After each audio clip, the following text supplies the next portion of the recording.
شفا کا بیان۔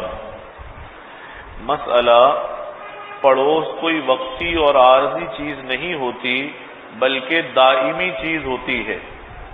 اگر پڑوسی اپنے موافق ہوں اور اچھے ہوں تو بڑی نعمت ہے، اور اگر اپنے مخالف یا برے سلوک والے ہوں تو دائمی زحمت ہے۔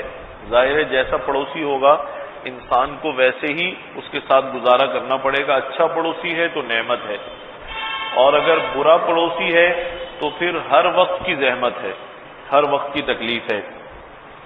اس کے علاوہ کبھی ایک شخص ضرورت بڑھ جانے کی وجہ سے اپنے مکان کو وسیع کرنا چاہتا ہے، اس کا پڑوسی اپنا مکان کسی اجنبی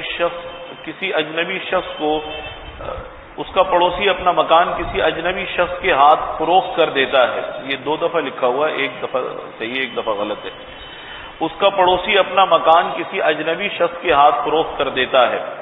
اجنبی شخص تو اس جگہ نیا آباد ہوگا، اس لیے وہ اگر کہیں اور بھی آباد ہو جائے تو اس کو زیادہ پریشانی نہ ہوگی، جبکہ یہ شخص اپنی ضرورت کی وجہ سے مجبور ہوگا کہ اپنا بسا بسایا گھر اور محلہ ترک کر کے کسی اور جگہ جائے جس میں بڑی پریشانی ہے۔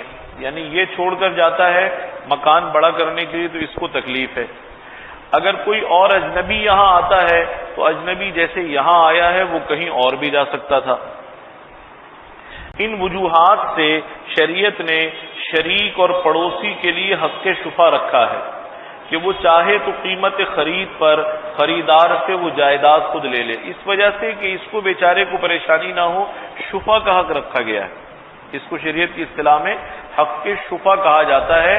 حق شفا کے معنی یہ ہے کہ پڑوس میں کوئی جائیداد بک گئی، اب اسے معلوم ہوا تو اس کو اندازہ ہوا کہ یہ تو میری ضرورت کی جگہ تھی لہذا مجھے لینی چاہیے، تو اس کو اختیار ہے، یہ عدالت میں دعویٰ دائر کر سکتا ہے اور وہ جگہ جس قیمت پر فروخت ہوئی ہے اسی قیمت پر خرید سکتا ہے۔ غرض غیر منقولہ جائیداد فروخت ہو تو اس کی قیمت خرید پر اپنی ملکیت میں لینے کے لیے حق کو حق شفا کہتے ہیں، اور جس کو حق شفا حاصل ہو اس کو شفیع کہتے ہیں۔ مسئلہ، جو جائیداد بلا عوض ہبہ کی گئی ہو اس میں شفا نہیں کیا جا سکتا، یعنی جو جائیداد گفٹ کی گئی ہو، ایک بھائی نے دوسرے بھائی کو گفٹ کر دی، یا اسی طریقے سے ایک عزیز نے یا ایک شخص نے دوسرے شخص کو گفٹ کر دی، یہ خرید و فروخت میں تو حق شفا چل سکتا ہے، لیکن ہبہ اور گفٹ میں حق شفا نہیں ہو سکتا۔ شفا کے حقدار ترتیب سے یہ ہیں: نمبر 1، وہ شخص جو فروخت شدہ حق جائیداد میں شریک ہو۔ نمبر 2، پھر وہ شخص جو اصل جائیداد میں تو شریک نہ ہو البتہ اس کے حقوق اور منافع میں شریک ہو، مثلا ایک بند گلی میں رہنے والے لوگ اس گلی اور راستے میں شریک ہیں۔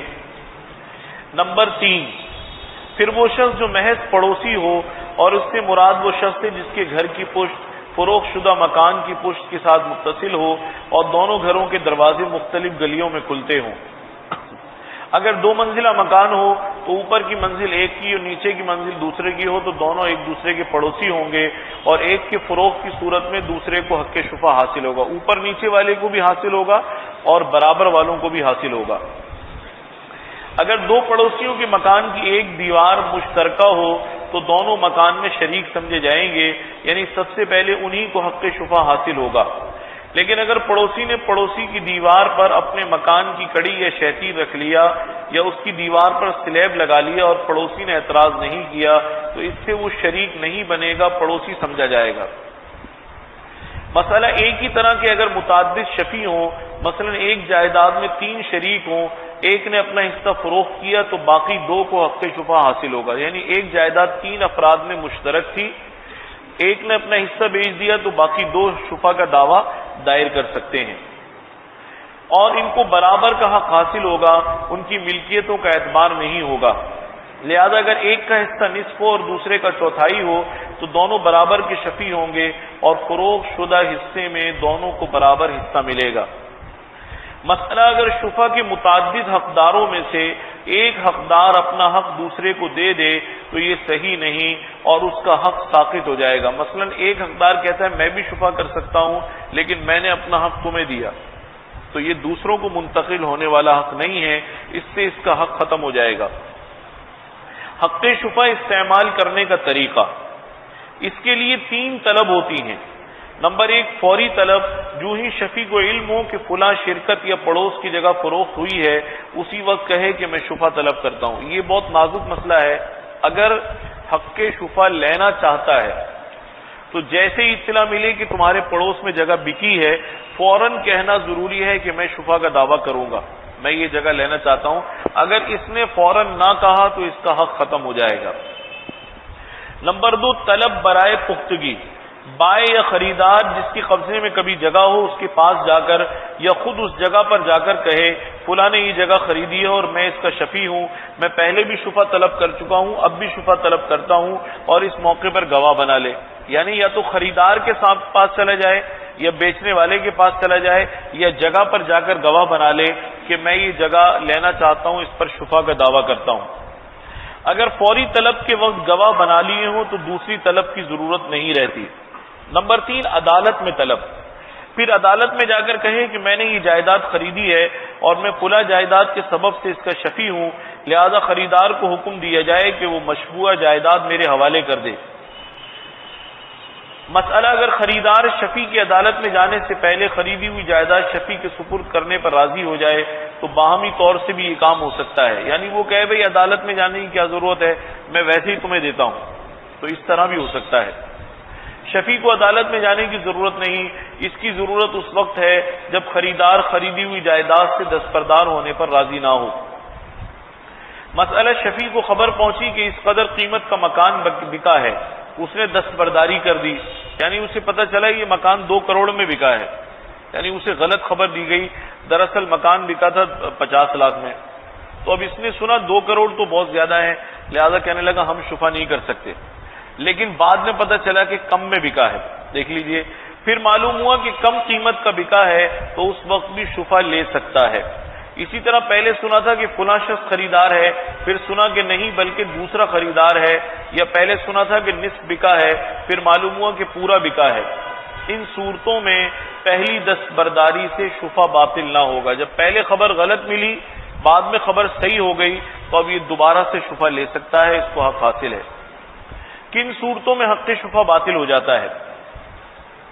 جس وقت شفیع کو بیع کی خبر پہنچی، اگر فوراً منہ سے نہ کہا کہ میں شفع لوں گا تو شفع باطل ہو جائے گا۔ جیسے بھی آپ نے سنا اسی وقت کہنا ضروری ہے کہ میں شفع کا دعویٰ کروں گا، میں شفع لوں گا۔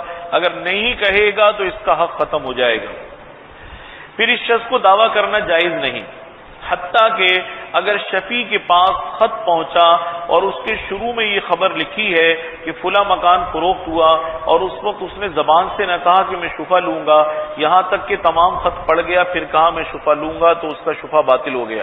یعنی خط میں بھی اگر خبر شروع میں لکھی ہے تو پڑھتے ہی کہہ دے میں شفع لوں گا، اگر خط پورا پڑھ لیا پھر جا کر کہتا ہے میں شفع لوں گا تو پھر بھی شفع لینے کا حق اس کو باقی نہیں ہے۔ اگر شفیع نے کہا مجھ کو اتنا روپیہ دو تو اپنے حق کے شفع سے دستبردار ہو جاؤں، تو اس صورت میں چونکہ حق ساقط کرنے پر رضامند ہو گیا اس لیے شفع تو ساقط ہوا، لیکن چونکہ یہ رشوت ہے اس لیے یہ روپیہ لینا دینا حرام ہے۔ مثلا کہتا ہے کہ میں اپنا حق چھوڑتا ہوں، لاؤ اتنے پیسے دے دو، اب پیسے لینا تو حرام ہے، یہ رشوت ہے، لہذا اس کا حق ویسے ہی ختم ہو جائے گا۔